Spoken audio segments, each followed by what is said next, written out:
అయితే స్టార్ట్ అయిపోయాం. ఎక్కడికి వెళ్ళాం ఏంటనేది వీడియో లాస్ట్ వరకు చూసేయండి, మీకే అర్థమవుతుంది. వచ్చేటప్పటికి ఇలా అయిపోయాను. హాయ్ ఫ్రెండ్స్, అందరూ ఎలా ఉన్నారు? నేనైతే పర్లేదు, బాగానే ఉన్నాను. మార్నింగ్ 7కి అయితే రెడీ అయిపోయి మేమైతే శ్రీకాకుళం అయితే వెళ్తున్నాము. ఎందుకంటారా, అదే హెల్త్ చెకప్ వీక్లీ అయితే చేసుకోవాలి, కానీ లాంగ్ కాబట్టి 2 వీక్స్ ఒకసారైనా వెళ్ళాలి. నాకైతే ఇప్పుడు 7 మంత్ కంప్లీట్ అయ్యి 8 మంత్ అయితే ఎంటర్ అయిపోయింది. అలానే హాస్పిటల్కి వెళ్ళాము. అక్కడ రిపోర్ట్స్ ఇవి వచ్చేసరికి అయితే టెస్ట్లు ఇవన్నీ అయితే మార్నింగ్ అయిపోయాయి. రిపోర్ట్స్ వచ్చేటప్పటికి 3 అవుతుంది, కానీ ఇంకా వెయిట్ చేస్తున్నాం, రిపోర్ట్స్ రాలేదు.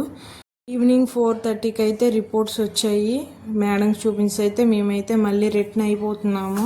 మేడంకి రిపోర్ట్స్ చూపించిన వెంటనే అయితే మేము స్టార్ట్ అయిపోయాము. ఇప్పటికే చాలా లేట్ అయిపోయింది. ఇంటికి వెళ్ళేటప్పటికి చాలా చీకటి అయిపోతుంది. చీకట్లో మళ్ళీ హెవీ రెయిన్ కష్టం కాబట్టి స్టార్ట్ అయిపోయాము. మధ్యలో అయితే టీ షాప్ దగ్గర అయితే ఆగాము.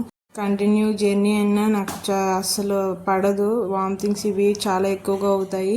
మా హస్బెండ్ డ్రైవింగ్ కాబట్టి వామిటింగ్స్ అయితే మార్నింగ్ లేవు, ఈవినింగ్ కూడా లేవు. చాలా చక్కగా అయితే ఆగుకుంటూ వెళ్ళాము. ఏమైంది, ఏం చెప్పారండి నేను నెక్స్ట్ వీడియోలో అయితే